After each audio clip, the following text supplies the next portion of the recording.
लाडक्या बहिणींसाठी आनंदाची बातमी। आता जुलै हप्त्याचे पैसे वाटप सुरू झालेलं आहे आणि येत्या 2 ते 3 दिवसांमध्ये सगळ्या लाडक्या बहिणींच्या खात्यामध्ये पैसे जमा होणार आहेत। त्याच्यामुळे टेन्शन घ्यायचं कोणतंही कारण नाही। परंतु काही महिलांसाठी धक्कादायक बातमी असणार आहे, कारण बऱ्याच लाडक्या बहिणी अशा आहेत की त्यांच्या खात्यावर आता जुलै महिन्याचा हप्ता जमा होणार नाही। कारण बऱ्याच लाडक्या बहिणींच्या खात्यावर आता जून महिन्याचा हप्ता सुद्धा जमा झालेला नाही। आणि तुमच्या खात्यावर जून महिन्याचे 1500 रुपये जमा झाले की नाही हे कमेंट करून नक्की सांगा। आणि आता जुलै हप्ता कोणाकोणाला येणार आहे आणि कोणकोणत्या लाडक्या बहिणींच्या खात्यावर जुलैचे पैसे मिळणार नाहीत हे आपण पाहूयात। ज्या महिला सरकारच्या नियमांमध्ये आणि अटींमध्ये बसत आहेत त्यांनाच फक्त जुलै महिन्याचा हप्ता मिळणार आहे आणि इथून पुढचे देखील हप्ते मिळणार आहेत।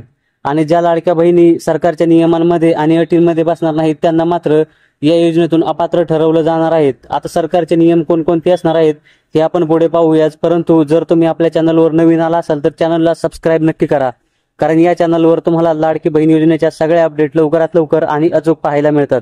आता सगळ्यात महत्त्वाचं म्हणजे सरकारचे निकष काय आहेत, म्हणजे तुम्ही जर या सरकारच्या अटींमध्ये आणि निकषांमध्ये बसला तरच तुम्हाला पैसे मिळणार आहेत। सगळ्यात पहिली अट अशी आहे की जी महिला लाडकी बहीण योजनेचा लाभ घेते आणि तीच महिला जर सरकारच्या इतर कोणत्याही योजनेचा लाभ घेत असेल, म्हणजेच संजय गांधी निराधार योजना असेल किंवा पीएम किसान योजना असेल, या योजनांपैकी कोणत्याही एका योजनेचा लाभ घेत असेल तर त्या महिलेला लाडकी बहीण योजनेचे पैसे मिळणार नाहीत। त्या महिलेला या योजनेतून अपात्र ठरवलं जाणार आहे। त्याच्यानंतर दुसरी महत्त्वाची अट म्हणजे तुमचं वार्षिक उत्पन्न किंवा तुमच्या कुटुंबाचं वार्षिक उत्पन्न हे 2.5 लाखांपेक्षा कमी असायला हवं।